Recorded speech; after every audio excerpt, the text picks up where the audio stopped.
రండి అలా వెనక్కి ఆడలు అలాగే ఇది కూడా వెళ్తుంది.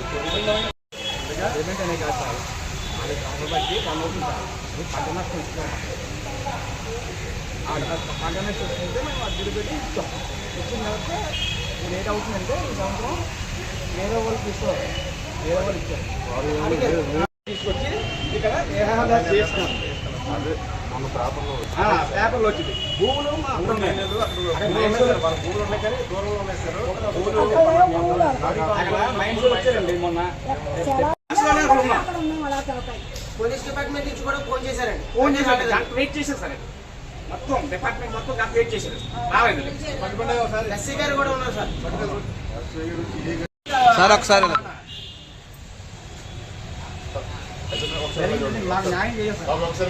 మాది అనకాపల్లి జిల్లా మాకవరపల్లి మండలం జీకోడూరు గ్రామం అత్తిమూరి చిన్న సంతోష్. నా భార్య నౌకరత్నం. నాకు గత ఏడాదిగా మాకు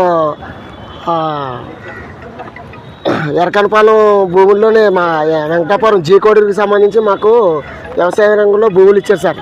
ఆ భూముల్లో క్వారీ నిమిత్తం మాకు అమౌంట్ కోసం భూములు తీసుకున్నారండి ఆర్కే వాళ్ళు.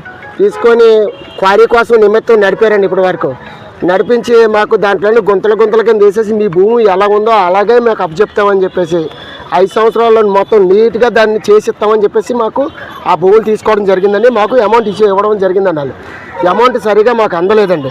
మా భూములు మాకు శుభ్రం చేయక దాంట్లోని గుంతల కింద వేసేసి మాకు పంట నష్టం జరిగి అసలు దాంట్లో వెళ్ళడానికి కూడా దారి తన్ని లేకుండా తీరు లేకుండా ఉంటే ఇప్పుడు మాకు కొత్తగా పడిపోయాయని చెప్పేసి మేము దాని గురించి విజ్ఞప్తిగా చేసుకున్నాం. అందుకే కొత్తగా ఉన్న వాళ్ళు దాన్ని క్లియర్ చేసి మాకు ఎలా ఉన్నది అలాగే నీట్గా ప్రారంభం చేస్తానని చెప్పేసి ఒప్పుకుంటే మేము ఈ క్వారీ తీసుకున్నామండి. అది మాకు ఈ క్వారీ కావాలి.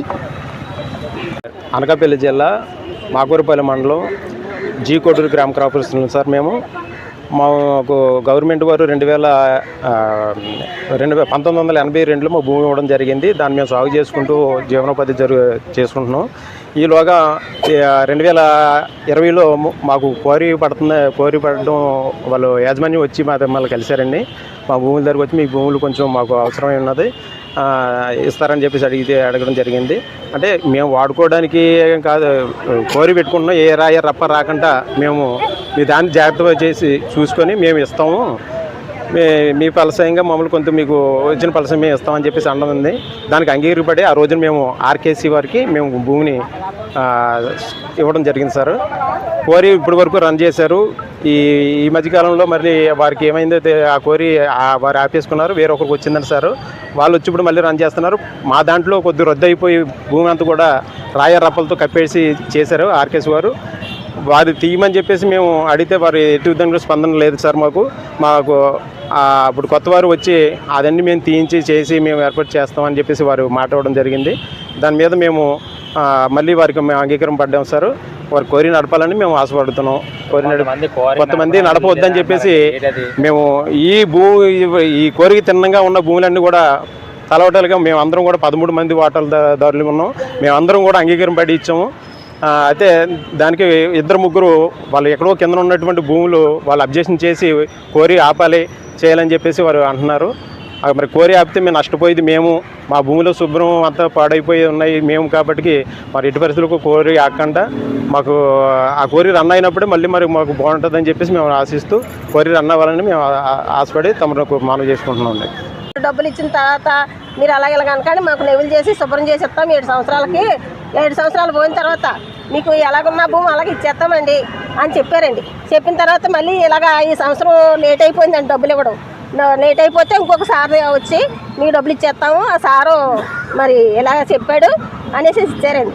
ఇచ్చిన తర్వాత ఇప్పుడు ఏం చెప్తున్నారు, కొంతమంది భూములు రొద్దామనే వాళ్ళు కూడా ముందుకొచ్చి వాళ్ళు ఆపేస్తున్నారండి. అది అంతేనండి. ఇప్పుడు మీకు క్వారీ నడపడం ఇష్టమా కాదా? ఇష్టమేనండి. మాకు కోరి నడపడం ఇష్టమేనండి. ఇష్టం కాబట్టి మేము మాకు శుభ్రం చేసి మళ్ళీ ఎలాగున్న భూములు అలాగా మీకు ఇస్తామమ్మా. ఆర్డీఓ ఆఫీస్కి వచ్చారు కదా, ఏమి రిప్రజెంటేషన్ ఇచ్చారు? ఏం కాగితం ఇచ్చారు? చేయమని ఇచ్చారండి. మేము రన్నింగ్ చేయమని ఇచ్చారండి. కోరి రన్నింగ్ చేసి మాకు ఎలాగున్న భూములు అలాగా మాకు చేసి ఇచ్చేయండి అలాగనేసి వాళ్ళు ఒప్పుకున్నారండి. అంటే మా జీకోడూరు గ్రామం అండి, నర్సీపట్నం నియోజకవర్గం, మాకవరపల్లి మండలం సార్ మాది. గత సంవత్సరం 5 సంవత్సరాల కిందట కోరి తీసుకున్నారు సార్. HSC వాళ్ళు తీసుకున్న కోరి మా కాడ కోరి తీసుకుంటే మేమేమో అంగరపడి ఇచ్చామండి. మాకు పంట నష్టం ఇస్తున్నారంటే ఇచ్చామండి గత సంవత్సరం. అలాగే మొన్నటిదాకా వచ్చింది సార్. మొన్నటిదాకా వచ్చిన తర్వాత వేరే వాళ్ళకి వచ్చిందండి కోరి, వేరే వాళ్ళు తీసుకున్నారంటండి. మా కోరి నిండా రాయి బుగ్గు మొత్తం అంతా కుప్పలు కుప్పలుగా దోసి వదిలేశారు సార్. వాళ్ళు అడిగితే మాకు సంబంధం లేనట్టు అన్నారండి. అతని కాడికి వెళ్తే మాకు సంబంధం లేనట్టు అన్నారండి. ఈయన అన్నారు, కొత్తగా వచ్చిన సార్ అన్నారు, మీకు న్యాయం చేస్తాను, మీకు నన్ను కోరి తీసుకుంటున్నాం ఇక్కడి నుంచి మేము, మీకు ఇంతకుముందు ఎలాగ ఇచ్చారో పాత వాళ్ళు మేము అలాగే ఇస్తాం ఇప్పుడు పంట నష్టం అని చెప్పారు సార్. వీళ్ళు మాకు ఇంకొకరు అండి చెప్తే అంగీకరపడి మేము ఇచ్చాం సార్. మాన్యంతో క్వారీ నడపడానికి మీకు ఏమైనా అభ్యంతరం లేదు సార్. క్వారీ నడిపితే మాకు బాగుంటుంది సార్ అక్కడ. ఎందుకంటే మా భూములు శుభ్రంగా కుప్పలుగా దోశారు సార్. ఈ క్వారీ నడిపిన యాజమాన్యాలు ఉన్నారు, మీ కుప్పలు తీస్తామమ్మా, మేము మీకు న్యాయం చేస్తాము అని మాకు అక్కడ చెప్పారు సార్. ఇంతకుముందు పాత అయినా మాకు వదిలేసి బయట అయినా క్వారీ వాళ్ళు మభ్యపెట్టి మరి ఏం చెప్తున్నారు? అసలు గత వాళ్ళు తోసి పంపించారు కదా, ఇప్పుడు మరి వీళ్ళు ఎలా చేసి మీ పరిస్థితి ఏంటి? లేదని చెప్పారు సార్. మాకు ఫుల్గా అంగీకారం ఇచ్చారు సార్. మాకు క్వారీ వద్దని కూడా కొంతమంది ధర్నాలు క్వారీ వద్దని అంటే నకిలీ రైతులు సార్. వాళ్ళు పక్కన లేరండి. వాళ్ళు పంట రైతులు అసలు పక్కన అసలు దాంట్లో అసలు సమస్య లేదండి. వాళ్ళ దాంట్లో పడిది లేదు. నష్టం అంతా మా దాంట్లో ఉన్నదండి. భూములు అసలు నష్టపోయిన వాళ్ళు మేము, పక్కన భూములు మొత్తం కప్పేసింది మేము. వీళ్ళు పక్కన ఎవతలో ఎక్కడో ఉన్నారు, వీళ్ళు నకిలీ రైతులు ఉన్నారు. క్వారీ కానుకొని అస్సలు లేదు సార్. క్వారీ కానుకొని భూమి లేదు. క్వారీ కానుకున్న భూములు మాదండి. మన ఎంఆర్ఐ కూడా వచ్చారు. కదా ఇప్పుడు క్వారీ నడిపోవడానికి మీకు అంగీకారమే సార్.